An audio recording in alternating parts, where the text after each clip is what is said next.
Konnichiwa minasan, bonjour tout le monde. Aujourd'hui, je vais vous apprendre comment demander combien ça coûte en japonais. Combien ça coûte, ça se dit ikura desu ka? Ikura desu ka? Ikura, c'est combien, mais on l'utilise que pour les prix. Ensuite, on fait une question avec des, le verbe être, et ka, la particule de question. Donc en fait, on dit combien c'est. Alors dans cette vidéo, je vais faire pas mal d'exemples avec des prix. Pour comprendre les prix, il faut savoir compter en japonais. Si vous ne savez pas encore les chiffres en japonais, vous pouvez aller voir ma vidéo. Je mets le lien en commentaire et sur le côté de la vidéo.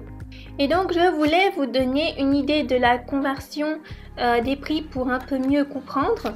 Donc 100 yens, ça fait environ 80 centimes d'euros. 1000 yens, ça fait environ 8 euros. Et 2500 yens, ça fait environ 19 euros. Alors moi, pour simplifier les choses, je fais comme si 100 yens, ça valait 1 euro. Donc en fait, j'enlève 2 euros au prix en yens. C'est un peu plus approximatif, mais c'est plus simple. Allez, on y va. Alors, combien ça coûte? Comme je vous ai dit, c'est ikura desu ka. Vous pouvez juste montrer quelque chose du doigt et dire ikura desu ka. Pour la réponse, on dit le prix est des. Donc on dit pas ça coûte tant, on dit c'est tant. La monnaie au Japon, c'est le yen, mais attention, en japonais, on dit pas yen, on dit yen, donc pas de y. Là, les chaussures coûtent 2500 yens, 2500 yen desu. Ikura desu ka? 2500 yen desu. On peut rajouter sumimasen devant pour interpeller la personne. On peut traduire sumimasen par excusez-moi. Sumimasen, ikura desu ka? Excusez-moi, combien ça coûte? Et là, ça coûte 600 yens. 600 yen desu. Sumimasen, ikura desu ka? 600 yen desu. Alors, des fois, ça peut être mieux de spécifier l'objet et on n'a pas besoin de montrer avec le doigt. Dans ce cas-là, on peut dire le nom de l'objet et la particule wa qui indique le thème de la phrase. Vous pouvez voir qu'en japonais, j'ai utilisé le caractère ha, mais quand c'est une particule, ça se prononce wa. Excusez-moi, combien coûte le sac? Sumimasen, kaban wa ikura desu ka? Il coûte 1000 yens. 1000 yen desu. Donc là, il n'y a pas de liaison entre sen et en. On ne dit pas senen, c'est sen en. 1000 yen desu. Sumimasen, kaban wa ikura desu ka? 1000 yen desu. On peut aussi dire l'objet sans la particule wa. Excusez-moi, combien coûte l'éventail? Sumimasen, sensu ikura desu ka? Il coûte 1200 yens. 1200 yen desu. Sumimasen, sensu ikura desu ka? 1200 yen desu. Si on ne sait pas comment s'appelle l'objet en japonais, on peut utiliser des pronoms démonstratifs. Si vous n'avez pas encore vu ma vidéo sur les pronoms démonstratifs, je mets le lien en description et sur le côté. Alors si je veux demander le prix des chaussures qui sont à côté de moi, je vais utiliser kore. Excusez-moi, combien ça coûte ça près de moi? Sumimasen, kore wa ikura desu ka? Ça coûte 2500 yens. 2500 yen desu. Sumimasen, kore wa ikura desu ka? 2500 yen desu.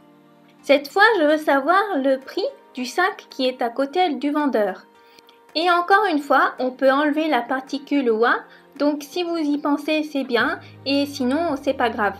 Dans cet exemple, j'ai pas mis la particule wa. Excusez-moi, combien ça coûte ça près de vous? Sumimasen, sore ikura desu ka? Ça coûte 1000 yens. 1000 yen desu. Sumimasen, sore ikura desu ka? 1000 yen desu. Avec la question qu'on a vue en disant l'objet, par exemple, s'il y a plusieurs éventails, on demande le prix de tous les éventails. Mais si vraiment on veut demander le prix d'un objet en particulier, on utilise les pronoms démonstratifs. Imaginons un magasin où il y a plein d'objets différents et il y a 3 types d'éventails à différents endroits. En premier, je veux demander le prix de l'éventail près de moi. Donc, je vais utiliser kono.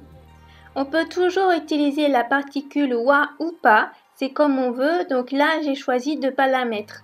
Excusez-moi, combien coûte cet éventail près de moi? Sumimasen, kono sensu ikura desu ka? Il coûte 1200 yens. 1200 yen desu. Sumimasen, kono sensu ikura desu ka? 1200 yen desu.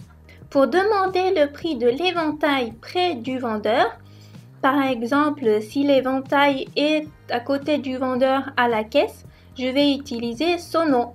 Excusez-moi, combien coûte cet éventail près de vous?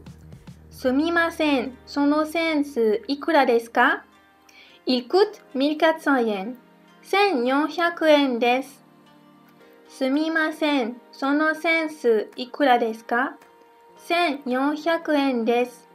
Et enfin, pour demander le prix d'un éventail plus éloigné, sur une étagère au fond du magasin par exemple, je vais utiliser ano. Excusez-moi, combien coûte cet éventail là-bas? Sumimasen, ano sensu ikura desu ka? Il coûte 900 yens. 900 yen desu. Sumimasen, ano sensu ikura desu ka? 900 yen desu. Si vous souhaitez aller plus loin, vous pouvez télécharger mon guide de débutant. Vous apprendrez l'essentiel du japonais pour commencer à discuter avec des japonais. En même temps, vous vous inscrirez à ma newsletter pour recevoir tous mes conseils, mon contenu en avant-première et des réductions à ma formation. Voilà, c'est la fin de cette vidéo. Si mes vidéos vous plaisent, n'hésitez pas à vous abonner. Matane, à bientôt!